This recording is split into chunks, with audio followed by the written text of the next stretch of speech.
আজকে তাহলে বাড়িতে কলা সবজি রান্না করবে? হ্যাঁ বাবু, অনেকদিন পর কলা রান্না করব। বাবা, আজকে তুমি বাড়িতে কি রান্না করছো? এই তো আলু ভর্তা করছি। ওই আন্টিরা গাছের কলা পাড়ছে, আমি গিয়ে চেনে আসি। নিশ্চয়ই আমাকে কলা দেবে।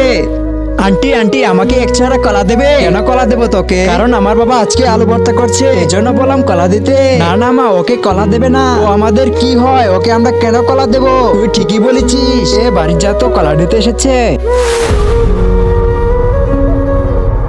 দেখ মনা, আমাদের কাছে বড়ইগুলো কত বড় বড় হয়েছে। একটা খেয়ে দেখ। আঙ্কেল আঙ্কেল, আমাকে একটা বড়ই দেবে? আমাকে খেতে ইচ্ছে করছে। আমার বাবা তোকে কেন বড়ই দেবে? মোনা, এভাবে কাউকে বলতে নেই। একটা বড়ই চেয়েছে, বড়ই তো খাওয়ার জিনিস, দিলে কি ক্ষতি হবে? দাঁড়াও বাবু, আমি তোমাকে বড়ই দিচ্ছি। লোকটা কত ভালো। আমি তো ওই দিন ওনার মেয়ের সাথে খারাপ ব্যবহার করেছি, এটা আমি একদমই ঠিক করি নাই। আমি বরং ওদেরকে কলাটা দিয়ে আসি, ওরা খুশি হবে। এই নাও ভাই, তোমার মেয়ে সেদিন কলা খেতে চেয়েছিল, তাই নিয়ে আসলাম। ভালোই হয়েছে, কলা সবজি রান্না করে খাবো। চল মোনা, বাড়িতে যাই।